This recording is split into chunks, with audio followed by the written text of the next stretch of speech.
اب ظاہر بات ہے بہت سے لوگ اس پر سے گزر جاتے ہیں، بھائی ٹھیک ہے انبیاء ہے، صدیق ہے، وہ کون ہے بھائی؟ صدیق کس کا نام ہے؟ شہید کسے کہتے ہیں؟ کیا ان کے مزاجوں میں فرق ہے؟ یہ حکمت کا پہلو ہے۔ عام آدمی وہاں سے گزر جائے، لیکن جس کے اندر حکمت کی طلب ہے، پیاس ہے، دلچسپی ہے، وہ تو رکے گا، سوچے گا۔ آخر یہ اصطلاحات وضع ہوئی ہیں تو کسی خاص مفہوم کے لیے وضع ہوئی ہے، یوں ہی تو نہیں۔ تو اس میں آپ کے سامنے بیان کر چکا ہوں کہ انسانوں کے مزاج میں، جیسے کہ حضور نے فرمایا صلی اللہ علیہ وسلم، بڑی پیاری حدیث ہے، الناس کالمعادن، انسانوں کی مثال بھی معدنیات کی سی ہے۔ اب جسے ہم انگریزی میں اور کہتے ہیں، میں یاد بھی کرتا ہوں تو مجھے اردو میں اس کا کوئی لفظ ملتا نہیں ہے، ایک میرے معلومات میں نہیں ہے۔ ہم کہہ دیں گے کچی دھات، کوئی ایک لفظ میرے علم کی حد تک نہیں، اور انگریزی کا لفظ بہت بامانی ہے۔ اب اگر کوئی چاندی کی اور ہے تو صاف کریں گے تو چاندی بنے گی، سونا تو نہیں بنے گا، اور سونے کی اور ہے، صاف کریں گے سونا بنے گا۔ تو وہ اور تو اپنی جگہ پر مستقل ہے، ان کو آپ چینج نہیں کر سکتے۔ اسی طرح انسانوں کی استاد طبع، انسانوں کا مزاج یہ اللہ نے بنایا ہو۔ اس کو قرآن مجید میں ایک جگہ شاکلہ کہا گیا، قل کل یعمل علی شاکلتہ۔ شاکلہ کسے کہتے ہیں؟ ہمارے مصری لوگ جو ہوتے ہیں، جب کوئی شے ڈھالنی ہوتی ہے تو اس کے لیے پہلے پیٹرن بناتے ہیں، اسے پاٹرن کہتے ہیں، پاٹرن۔ تو مصری لوگ پاٹرن کہتے ہیں، لیکن پیٹرن ہے، سانچہ پہلے بناؤ گے تب اس میں اس دھات کو پگھلا کے ڈالو گے تو وہ اس کی شکل اختیار کر لے۔ وہ سانچہ جو ہے ہر شخص کی شخصیت کا سانچہ اللہ نے الگ الگ بنایا۔ موٹی موٹی تقسیمیں یہ ہیں۔ ایک تقسیم وہ ہے کہ جو باصلاحیت لوگ ہوتے ہیں، ایک ہے عام آدمی جس کے اندر کوئی خاص صلاحیت ہے ہی نہیں، ان کے بارے میں تو میں کہا کرتا ہوں کہ وہ زندگی نہیں گزارتے بلکہ زندگی انہیں گزارتی ہے۔ ایک تو وہ لوگ ہوتے ہیں، ان کا کوئی ہدف نہیں، کوئی مقصد نہیں، بس کھانا پینا، جو حیوانی تقاضے پورے ہو گئے، دن رات دھندے میں لگے ہوئے ہیں۔ آگے کوئی ہماری زندگی کا کوئی ہدف ہے، کوئی مقصد ہے، کوئی نصب العین ہے، کیا ہے، کوئی ہائر ہے، کوئی آئیڈیالوجی ہے، کوئی آدرش ہے، اس کو ہندی میں آدرش ہے، نصب العین۔ یہ تو ہے عوام الناس جو قرآن کی روح سے انسان کی شکل میں حیوان، لہم قلوب لا یفقہون بہا ولہم اعین لا یبصرون بہا ولہم آذان لا یسمعون بہا اولئک کالانعام بل ہم اضل۔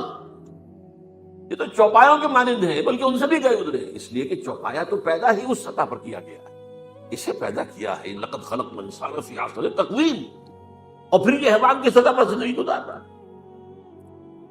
تو ایک جو ان میں صلاحیت کچھ ہے، اب اس میں سے دو طرح کے لوگ نکلے۔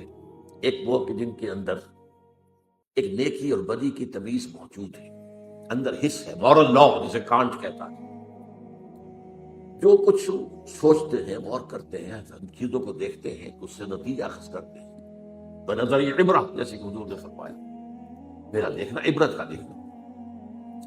یہ لوگ وہ ہوتے ہیں کہ جو اپنی سلیم الفطرتی کی وجہ سے اور سلیم العقلی کی وجہ سے حقائق کائنات کے قریب پہنچ جاتے ہیں۔ یہ صدیقین ہوتے ہیں۔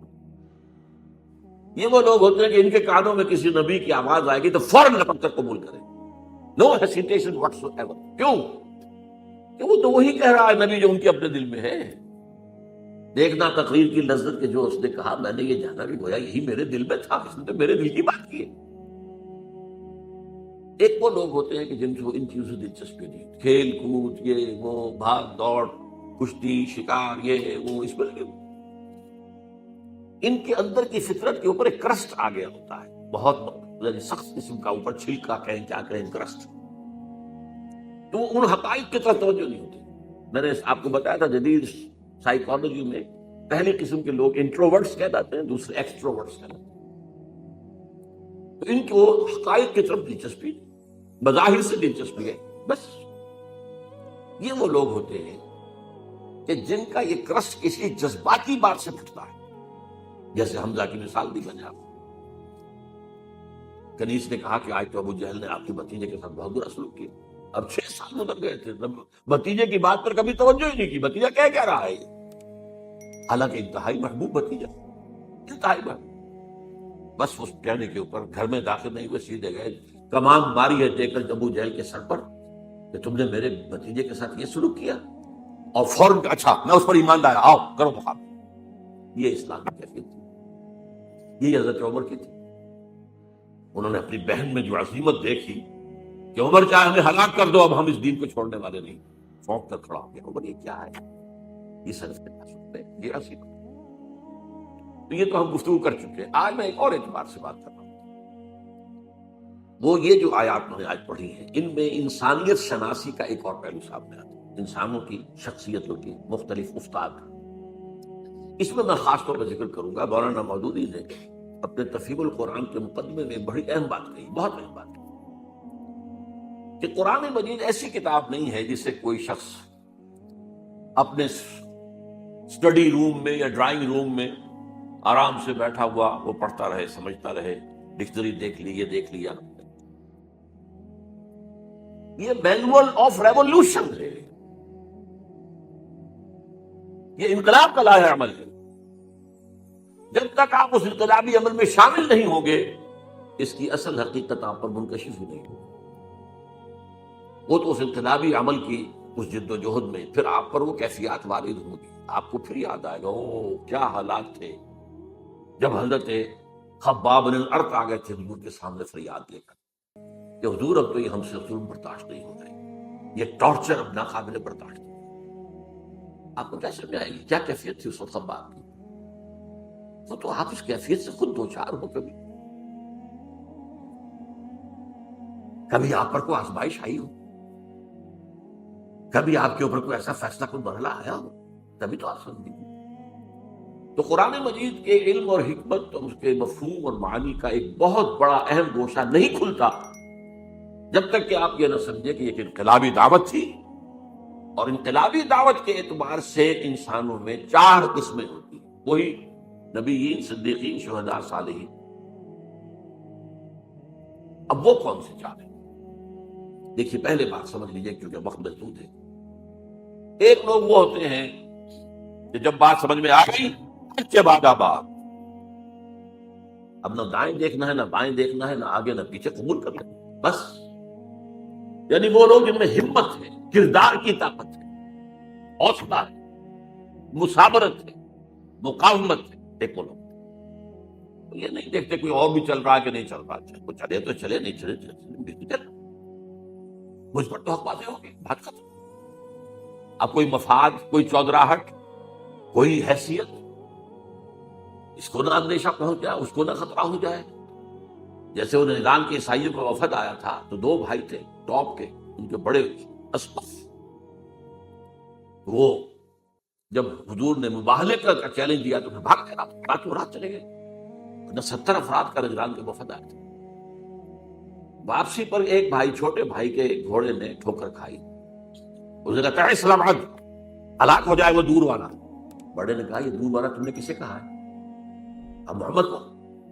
تو اللہ مت کہنا، یہ وہ تو نبی ہے. نے کہا پھر نبی ہے تو مانا کیوں نہیں تم نے؟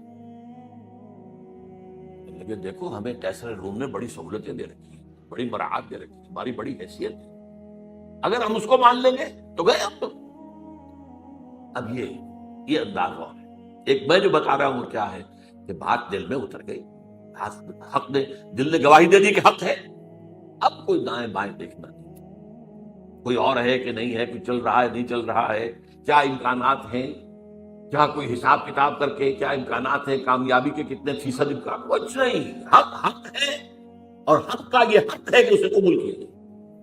اور پھر ہر سے بعد آباد، یہ ہر سے بعد آباد جو کہتے ہیں کیا ہے؟ یہ صرف شعر ہے. ہر سے بعد آباد ماں کشتی درا بنداختے، ہم نے تو کشتی ڈال دی ہے، اب یہ کشتی ڈوبے گی تو ہم بھی ڈوبیں گے، یہ تیرے گی تو ہم تیریں گے. Total identification with a cause, کسی مقصد کے لیے، کسی نصب العین کے لیے، ٹوٹل آئیڈینٹیفیکیشن. یہ ایک طرف. پھر دوسرے نمبر پر آتے ہیں جو حق سمجھ میں تو آ گیا، ویسے بھی ہمت میں بھی کچھ کمی زیادہ نہیں، لیکن وہ دیکھتے ذرا کچھ اور بھی لوگ چلے، ابھی تو یہ راستہ ہی پتہ نہیں کیسا آگے آنے والا ہے. اچھا 2-4 آدمی آگے چلتے نظر آئے تو حوصلہ ہو جاتا ہے کہ چل رہے ہیں اور بھی چل رہے ہیں. جیسے آپ کہتے ہیں انچارٹرڈ سیز، ایسے بھی سمندر ہوتے ہیں جن کے بارے میں پتہ نہیں رہتا چٹانیں ہیں کیا ہے، وہ تو جو بڑے ہوئے ہوتے ہیں ان کے نقشے اسی کے مطابق جہاز چلتے ہیں، ادھر ادھر تر جائیں گے، کیا پتا زیر زمین جو ہے چٹانیں، تو بھاگے کیا ہے، کیا ہوگا، کیسے ہوگا، کچھ پتا نہیں ہے. تو یہ لوگ ذرا جھجکتے ہیں، کھڑے رہتے ہیں، سوچتے ہیں. لیکن جب یہ السابقون الاولون جب پیش قدمی کر کے آگے بڑھ جاتے ہیں، اب ان کی بھی ہمت جو ہے آتی، بھائی ٹھیک ہے انہوں نے چھلانگ لگا دی، ہم بھی لگا دی. لیکن ہوتے ہیں خلوص کے ساتھ، ان میں تھوڑی سی تاخیر تو ہو جاتی ہے، تھوڑا سا دائیں بائیں کی سوچ تو ہے، کچھ اور بھی ہو، میرے دائیں بھی کوئی چلنے والا ہو، بائیں بھی چلنے والا ہو. جیسے جنگ میں آپ کو معلوم ہے ہمیشہ دیکھا جاتا ہے میرے دائیں بائیں کون ہے، یہ دائیں بائیں بھی مضبوط ہے کہ نہیں ہے، کمزور آدمی کھڑا ہو. اس حوالے سے یہ ہیں وہ لوگ کہ جو پیروی کرتے ہیں ان اگلوں کی. ایک ہے حق کی پیروی، آگے کوئی نہیں نظر آ رہا لیکن حق حق ہے، قبول کیا بس. تو ان کو کہا والسابقون الاولون من المہاجرین والانصار، پہلے پہل سبقت کرنے والے مہاجرین اور انصار میں سے. اب اس میں دیکھیے زمانی اعتبار سے تو 10 سال کا فرق ہے. انصار میں پہلا مسلمان بھی جو ہے وہ مکے کے پہلے مسلمان کے 10 سال بعد ایمان لائے، دعوت نہیں پہنچی تھی. وہ تو جو عام الحزن ہے 10واں سال حضور کا، جب بعثت کے بعد، اس کے بعد جو ہے وہ 7 آدمی خزرج کے ایمان لائے ہیں. پھر وہاں پر لیکن پھر وہاں پر یہ دعوت جو ہے جنگل کی آگ کی طرح پھیل گئی. نتیجہ یہ ہے کہ یثرب کہلاتا تھا، اب وہ مدینہ النبی بن گیا، مدینہ بن گیا. لیکن وہ لوگ ہوتے ہیں والسابقون الاولون، انصار میں سے بھی ہے وہ لوگ تھے جن کے سامنے جیسے ہی دعوت آئی فوراً قبول کر لیا، وہ سابقون الاولون میں سے تھے. چاہے ابو بکر سے 10 سال جونیئر ہو گئے، لیکن یہ کہ بہرحال ان کے سامنے جب بھی دعوت آئی ہے اس کے اعتبار سے ان کا وہ جو رد عمل تھا وہ کیا تھا، فوراً حاضر. والسابقون الاولون من المہاجرین والانصار، یہ سابقون الاولون مہاجرین میں بھی ہیں، انصار میں. والذین اتبعوہم بإحسان، اور وہ لوگ جنہوں نے ان کی پیروی کی لیکن خوبصورتی کے ساتھ کی، انہوں نے پورے دل کے ساتھ کر ان کی وہ کر تو رہے، پیروی کر رہے. آگے چلنے والوں کے جو ہے ان کے تو رتبے جو ہے پھر بہت بڑے آگے ہیں، بہت ان کے رتبے ہیں سوا. لیکن یہ کہ بہرحال یہ بھی خلوص کے ساتھ چلنے والے، صحیح چلنے والے، پوری شخصیت کو لے کر چلنے والے. فرمایا رضی اللہ عنہ، یہ 2 کیٹیگریز تو وہ ہیں جن کو اب یہ سند اللہ دے رہا، اللہ ان سے راضی ہو گیا، ورضوا عنہ، اور وہ اللہ سے راضی ہو گیا. اللہ سے راضی ہو جانا اس دنیا میں بھی، راضی برضائے رب، جو بھی آ رہا ہے اس پر راضی رہنا، اور ایک آخرت میں اللہ راضی کر دے گا. رضی اللہ عنہم وارضاہم اجمعین، اللہ تعالیٰ ان سے راضی ہو جائے، انہیں راضی کر دے قیامت کے دن. رضی اللہ عنہ ورضوا عنہ وعد لهم جنات تجری من تحتها الانہار خالدین فیہا ابدا، اور ان کے لیے اس نے ایسے باغات تیار کیے ہیں جن کے نیچے نہریں بہتی ہوں گی، جن میں ہمیشہ ہمیشہ رہیں گے. ذالک الفوز العظیم، یہ بہت بڑی کامیابی.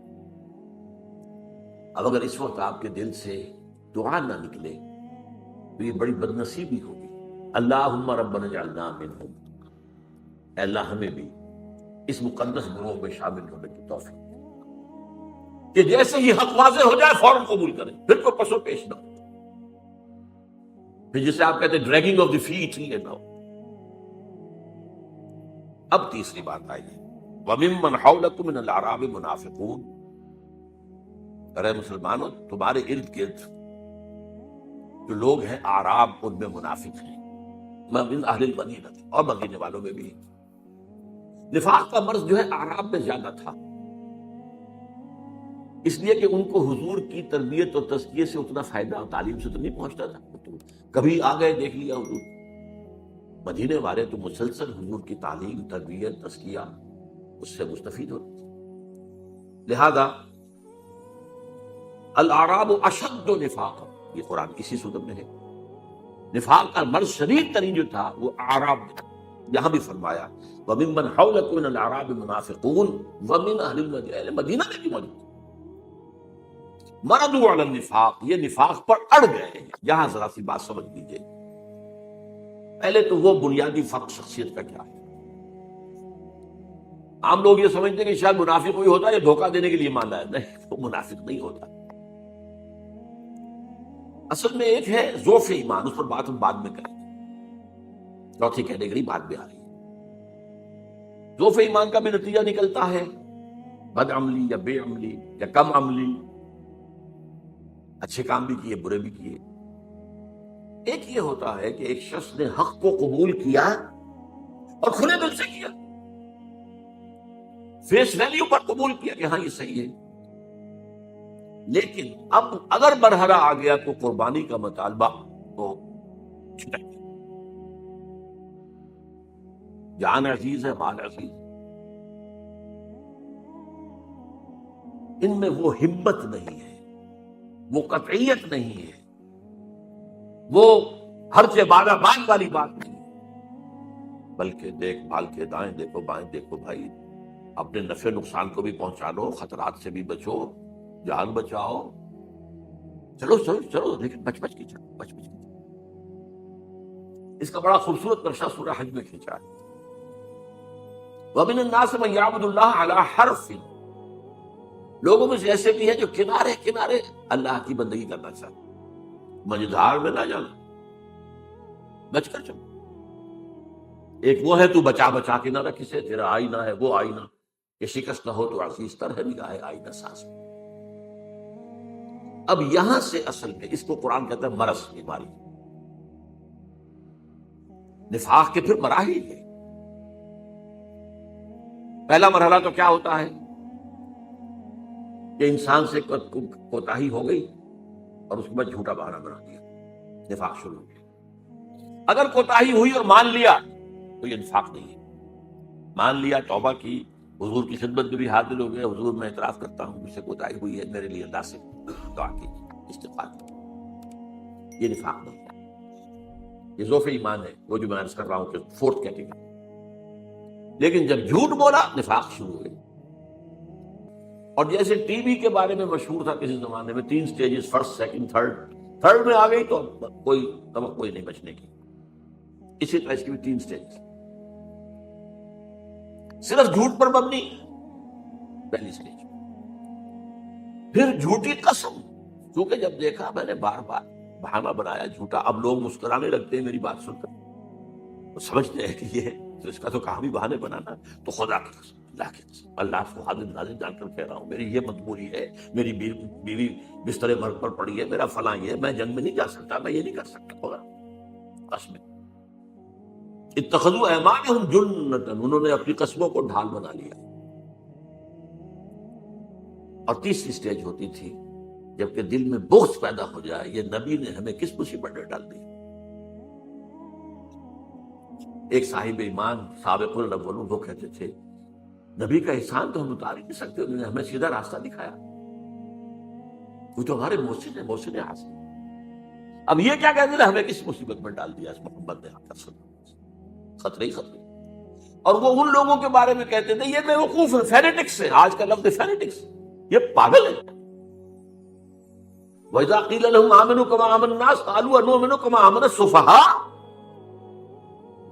اللہ کے بندو تم ایمان لائے ہو تو جیسے اور لوگ ایمان لائے ویسے ایمان لاؤ، پھر سنو اور مانو، اطاعت کرو، قربانیاں دو۔ ہوگا ہم کو بے وقوف ہے کیا ہم ایمان لائیں جیسے یہ بے وقوف لوگ ایمان لائیں؟ یہ تو فینیٹکس ہے، یہ تو دیوانے ہیں، مجنون ہے، جنونی لوگ ہیں، ہم نہیں۔ یہ ہے نفاق۔ اب قرآن میں جن لوگوں کی بھی نگاہ ہے بڑی تدریج کے ساتھ، سورہ بقرہ میں صرف مرض کا ذکر کیا، لفظ نفاق نہیں آیا، بیماری ہے، تاکہ جو بھی ہوش میں آ سکتا ہو ہوش میں آ جائے کہ دیکھو تمہیں ٹی بی کی ہو گئی انفیکشن، بھائی فوراً علاج کراؤ۔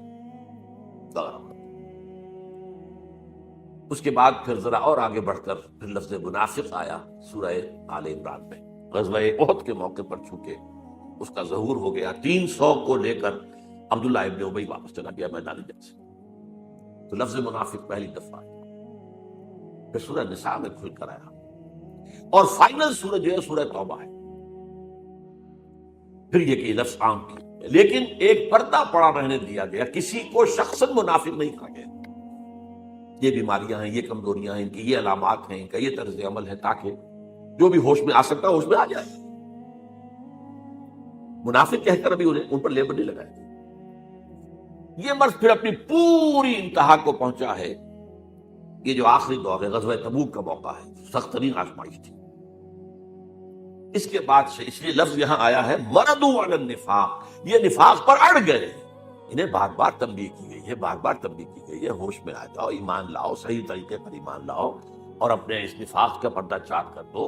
ان المنافقین فی الدرک الاسفل من النار، منافقین تو آگ کے سب سے نچلے طبقے کے اندر ہوں گے، جہنم کے اندر۔ ہر طرح کی جس کو کہا جا سکے تعلیم اور ترغیب اس کے حوالے سے، لیکن جب لا علاج ہو گئے اور تھرڈ سٹیج کو پہنچ گئے، اب اس وقت 4 کام کیے حضور نے جو پہلے کبھی نہیں کیے تھے۔ غزوہ تبوک سے واپسی پر سب سے پہلے آپ نے وہ مسجد زرار کے نام سے جنہوں نے اڈا بنایا تھا اپنا، اسے جا کر آگ لگا دی۔ اس سے پہلے حضور نے ایک مصلحت کو سامنے رکھا، یہ منافقین اوس اور خزرج میں سے ہیں، کوئی قبائلی عصبیت بھڑک اٹھتی ہے ان کے خلاف اگر ہم نے کوئی اقدام کیا۔ ابھی وہ قبائلی عصبیت لوگوں کے دلوں سے بالکل نکلی نہیں ہے۔ جو سردار تھا منافقین کا ابی، عبداللہ ابن ابی، وہ خزرج کا سردار تھا اور اسے بادشاہ بنانے کا فیصلہ ہو گیا تھا، تاج تیار ہو چکا تھا سونے کا، آج کوشش باقی تھی کہ حضور تشریف لے، بے تاج بادشاہ آ گیا تو اس کا تو سارے خواب درہم برہم ہو گئے۔ بدترین منافق کوئی تھا، اسے بھی کبھی منافق نہیں کہا، اس کے بھی جنازے کی نماز پڑھا دی، بلکہ اس کے لیے اپنا کرتا بھی دے دیا، اس لیے کہ اس کا بیٹا جو تھا عبداللہ ابن ابی تو بہت نیک صالح نوجوان تھا۔ وہ آیا ہے کہ میرے والد کا انتقال ہو گیا، حضور اپنا کرتا عنایت فرما دیں، میں اس میں اس کو کفن دے دوں۔ آپ نے کرتا دے دیا۔ حضرت عمر نے کہا بھی کیا کر رہے ہیں اس منافقین کے سردار کو؟ فرمایا عمر میرا کرتا اس کو اللہ کے عذاب سے نہیں بچا سکتا۔ ہم پتہ نہیں کیا کیا چیزیں تبرک بنا کر اپنے پاس رکھتے ہیں، یہ تبرک میرے ساتھ میں کفن میں رکھ دیتا، حضور کے کرتے سے زیادہ تبرک والی شے کو ہو سکتی تھی۔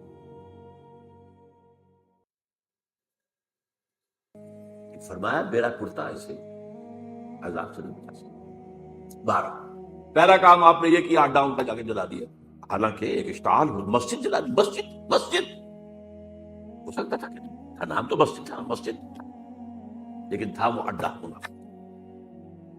دوسرا کام یہ کیا کہ آپ نے پردہ چاک کر دیا۔ حضرت عمر کی روایت ہے رضی اللہ تعالیٰ عنہ کہ جمعے میں آپ نے ممبر سے کہا فلاں ابن فلاں نکل جاؤ تم منافق ہو، فلاں ابن فلاں نکل جاؤ ہماری مسجد سے تم منافق۔ 36 انسانوں کو آپ نے اس طرح کہا۔ تیسری بات یہ کی گئی قرآن مجید اسی سورۃ توبہ میں فرمایا گیا کہ اب آپ آئندہ ان میں سے کسی کی نماز جنازہ نہیں پڑھیں گے اور نہ کسی کی قبر پر کھڑے ہوں۔ اب آخر اور وہ چیز کر دی جس کو میں نے بعد میں پڑھا، 2 آیتیں ہیں۔ منافقین کا ایک طرز عمل یہ ہوتا تھا کہ اگر کوئی جہاد کا قتال کا معاملہ آیا ہے، یہ ہم سے چندہ لے لیجیے، ہم انفاق کرنے کو حاضر ہیں، اور حضور قبول کر لیا کرتے تھے۔ اب وہ بھی بند کر دیا گیا، کہہ دیا گیا انفقوا طوعا او کرہا، اے نبی منافقین سے کہہ دیجیے چاہے خوش دلی سے خرچ کرو، انفاق کرو، چاہے مجبوری کو، لن یتقبل منکم، یہ قبول نہیں کیا جائے، ان کے کوئی چندہ، ان کا کوئی ڈونیشن، ان کا کوئی جو ہے صدقہ آپ نہ لیجیے۔ انکم کنتم قوما فاسقین، تم یقیناً فاسق لوگ ہو۔ وما منعهم ان تقبل منهم نفقاتهم الا انهم كفروا بالله، اور نہیں محروم کیا انہیں اس بات سے کہ ان کے نفقات، ان کا انفاق قبول کیا جاتا، مگر اس لیے کہ وہ اللہ سے کفر کر چکے ہیں۔ یہ نفاق جب اس سٹیج کو پہنچ گیا تو کفر ہو چکا ہے، اگرچہ کفر ابھی چھپا ہوا کفر ہے، ظاہر نہیں ہے، وہ کفر نہیں ہے جس میں مرتد کہہ دیا جائے، وہ نہیں ہے۔ اس کی مثال میں دیا کرتا ہوں کہ کہیں شہتیر لکڑی کے جو ہوتے تھے، اب تو خیرات شیشے کا زمانہ ہے، وہ جو دیمک لگتی ہے وہ اندر ہی اندر چاٹتی رہتی ہے، اندر ہی اندر، لیکن اوپر ایک تختہ رہنے دیتی ہے۔ اتنا ہوش اس انسیکٹ کو بھی اللہ نے دے رکھا ہے، اگر ظاہر ہو گیا تو یہ ہمارا فارم جو ہے یہاں پاچا کر دے گی، اندر کھوکھلا اچانک بیٹھے گا، جب شیطان جب گرے گا بارے اس کو تو دیمک کھا گئی تھی۔ تو وہ نفاق اندر ہی اندر، اندر ہی اندر، اندر ہی اندر ایمان کو ختم کر دیتا ہے، ایمان کفر میں بدل چکا ہے، اگرچہ یہ کفر قانونی نہیں ہے، لیکن تم اس سٹیج کو پہنچ چکے ہو کہ جو کفر کی سٹیج ہے۔ اس اعتبار سے اب 4 باتیں ہو گئی۔ ان کا مرکز جلا دیا گیا، نمبر 1، ان کا پردہ چاک کیا گیا، بہت سو کا، سب کا نہیں، بہت سو کا، جو ان میں اہم تر ہوگی۔ حضور کو روک دیا گیا، آئندہ آپ ان میں سے کسی کی جنازے کی نماز نہیں پڑھائیں گے اور نہ ہی ان کی قبر پر کھڑے ہوں گے، اور ان کا کوئی صدقہ کوئی انفاق قبول نہیں۔ یہ ہو گیا تیسری جو کیٹیگری تھی۔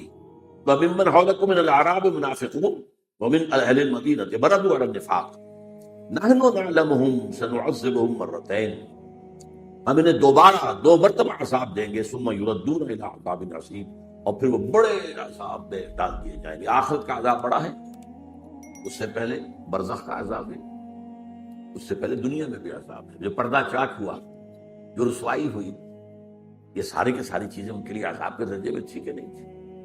اب چوتھی بات آ رہی ہے، وآخرون، یہ اصل میں دو انتہائی چیزیں تو آ چکی ہیں، دو اوپر السابقون الاولون من المہاجرین والانصار، سب سے نیچے منافقین، درمیان میں ایک طبقہ ہے۔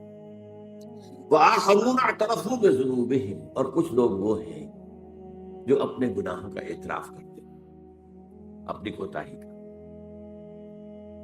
جب حضور واپس آئے ہیں اور آپ نے جواب طلبی کی ہے، کیونکہ اس لیے کہ غزوہ تبوک میں نفیر عام تھی، ہر صاحب ایمان کے لیے جانا لازم، اس سے پہلے کبھی نہیں تھی، چوائس پر ہوتا تھا، جانا چاہیں جائیں، نہیں جانا چاہیں، درجے ہیں جانے والوں کو، لیکن یہاں نفیر عام، لہذا واپسی پر آپ نے جواب طلبی کی، تم کیوں نہیں گئے، تم کیوں نہیں آئے؟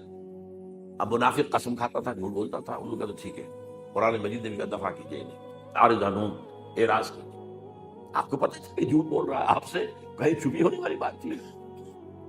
وہ تو عام صاحب ایمان کے بارے میں بھی اتقوا فراست المومن فإنہ ينظر بنور اللہ، بندہ مومن کی فراست سے ڈرو، وہ اللہ کے نور سے دیکھتا ہے، تو نبی کس نور سے دیکھتے تھے؟